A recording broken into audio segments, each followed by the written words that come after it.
नमस्कार।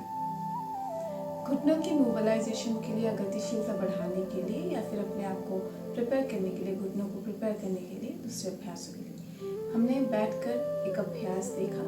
अब हम खड़े होकर अभ्यास देखेंगे जिनको आप खड़े होकर भी कर सकते हैं। उससे भी आपका नी जॉइंट जो है वो इनफ वार्म हो सकता है।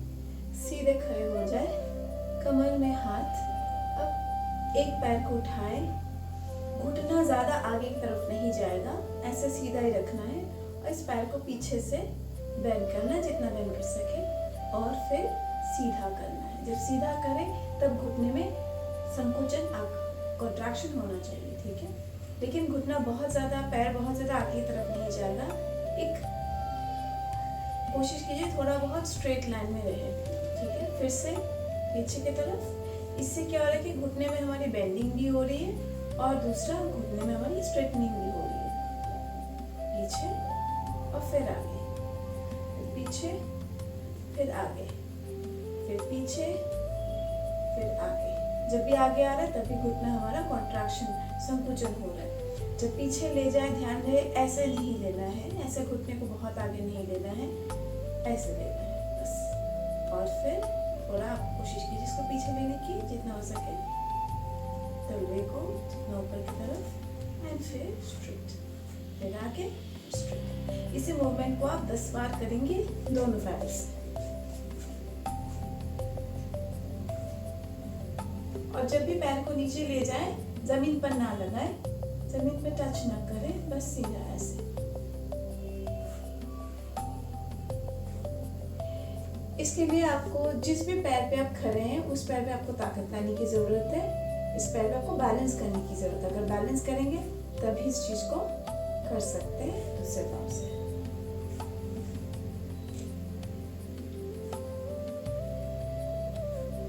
इससे भी घुटना मोबिलाइजेशन, घुटने की गतिशीलता बढ़ाने के लिए ये भी लाभदायक आसन है, मूवमेंट है। और दूसरा हम करेंगे स्क्वाट के पोजीशन में।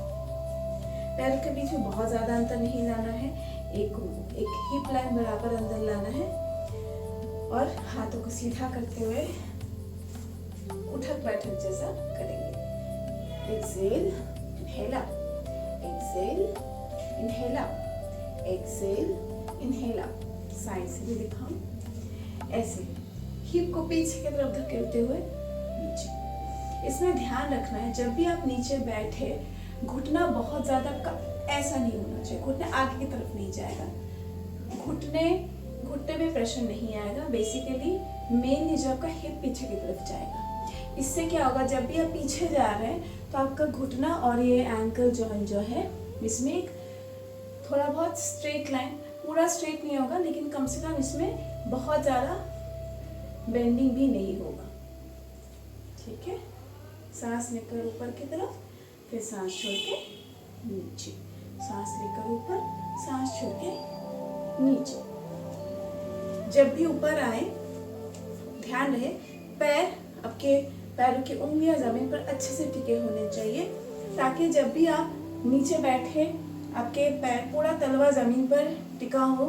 और जब भी आप ऊपर की तरफ आए पैरों में अच्छी खासी आपकी ताकत बनी रहे, आपका पूरा तलवा, उंगलियां, ये सारे इन सब में ताकत हो। अगर ताकत नहीं होगा तो जब भी आप ऊपर आएंगे आपके घुटनों में दबाव आएगा, एंकल्स में दबाव आएगा।